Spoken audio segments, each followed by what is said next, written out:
नमस्कार. वैशालीच रेसिपीमध्ये आज आपण आषाढ स्पेशल गुळाच्या गोड कापण्या बनवतोय.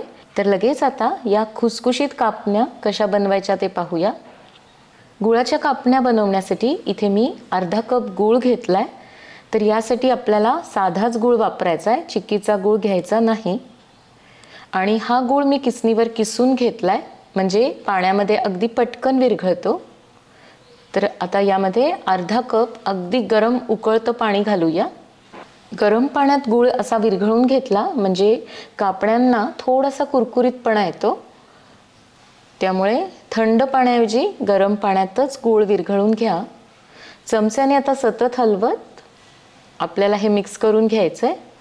तर थोड्याच वेळात तुम्ही पाहू शकता गूळ पूर्णपणे विरघळलेला आहे आणि या पाण्याचा आता रंगसुद्धा बदलला आहे. तर हे आता असंच आपण बाजूला ठेवूया. इथे मी आता 1 कप गच्च भरून गव्हाचं पीठ घेतलं आहे. तर ते एका भांड्यात घालूया. सुरुवातीला 1 कपच घ्यायचं आहे आणि नंतर लागेल तसं, म्हणजे गुळाच्या पाण्यात जेवढं पीठ बसेल तेवढं आपल्याला घालायचं आहे. 2 टेबलस्पून ज्वारीचं पीठ घालूया. ज्वारीचं पीठ घातल्यामुळे या कापण्या मस्त खुसखुशीत होतात, अजिबात वातड होत नाहीत. 2 टेबलस्पूनच बेसन घालायचं आहे, म्हणजेच हरभऱ्याच्या डाळीचं पीठ घातलंय.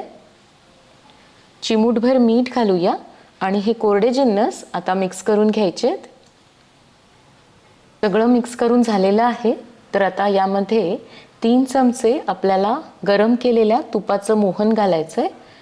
तर मी आपला पोह्याचा जो चमचा असतो त्याने 3 चमचे तूप घेतलं होतं आणि त्याला गरम करून घेतलंय. तूप थोडंसं गरम आहे. यामध्ये आता अर्धा चमचा सुंठ पावडर घालूया, अर्धा चमचा वेलची पूड आणि अर्धा चमचा बडीसोपची पावडर घालायची आहे. तर थोडीशी बडीसोप घेऊन मी खलबत्त्यात कुटून घेतली होती. तर यामध्ये याची चव खूप छान लागते. आता सावकाश हे सगळं मिक्स करून घ्यायचं आहे. या दिवसात घरोघरी गुळाच्या कापण्या बनवल्या जातात. काही जण बाजरीच्या बनवतात तर काही जण ज्वारीच्या. पण अशा गव्हाच्या पिठाच्या कापण्या बनवल्या की मुलं अगदी आवडीने खातात आणि करायलाही तशा खूपच सोप्या आहेत. फक्त तुपाचं मोहन यामध्ये प्रमाणात पाहिजे, म्हणजे मग कापण्या मस्त खुसखुशीत तयार होतात, अजिबात बिघडत नाहीत. तर इथे मी आता सगळ्या पिठाला हे तूप लावून घेतलंय. हे पीठ मी हातात घेतलं, म्हणजे असं मुठीत घेतलंय, तर याची चांगली मूठ तयार होतीये. हात लावल्यावरच हे पीठ सुटून येतंय, म्हणजेच आपलं मोहन अगदी परफेक्ट झालेलं आहे. आता यामध्ये गुळाचं पाणी घालून आपल्याला पीठ भिजवून घ्यायचंय. तर गुळाचं पाणी पण कोमट झालंय.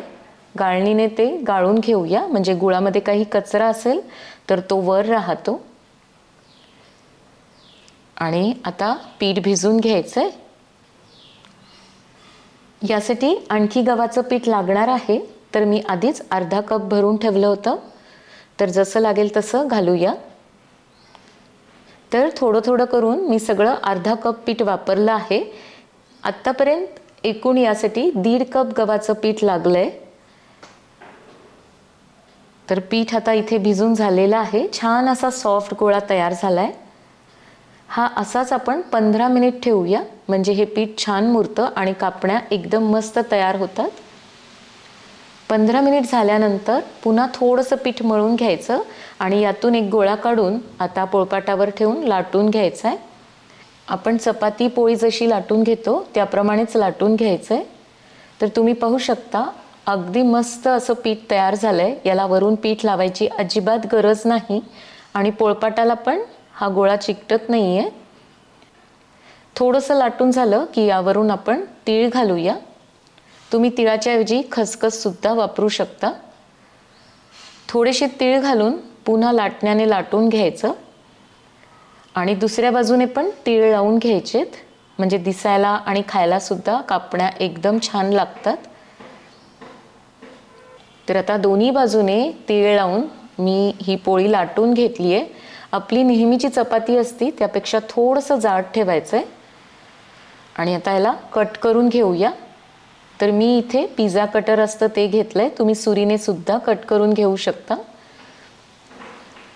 उभं कट करून घेतल्यानंतर आता आपल्याला आडवं कट करायचं आहे, म्हणजे डायमंड शेपमध्ये कट करून घ्यायचं आहे. तर कापण्या अशा डायमंड शेपमध्ये दिसायला छान दिसतात. तुम्ही हवं तर चौकोनी आकारात सुद्धा कट करून घेऊ शकता. तर इथे मी कट करून घेतल्या आहेत, दिसायलाच एकदम भारी दिसत आहेत. आता एका प्लेटमध्ये या काढून घेऊया आणि अशाच पद्धतीने आता सगळ्या चपात्या लाटून घ्यायच्या आहेत आणि नंतर त्याला डायमंड शेपमध्ये कट करून घ्यायचं आहे. तेल मी आधीच गरम करायला ठेवलं होतं, तर आता चांगलं गरम झालेलं आहे. सुरुवातीला आपण यामध्ये एक घालून बघूया. तर लगेच ही वर आलेली आहे, म्हणजेच तेल आपलं पाहिजे तसं गरम झालं आहे. उलटसुलट करून मी याला तळून घेतलं आहे.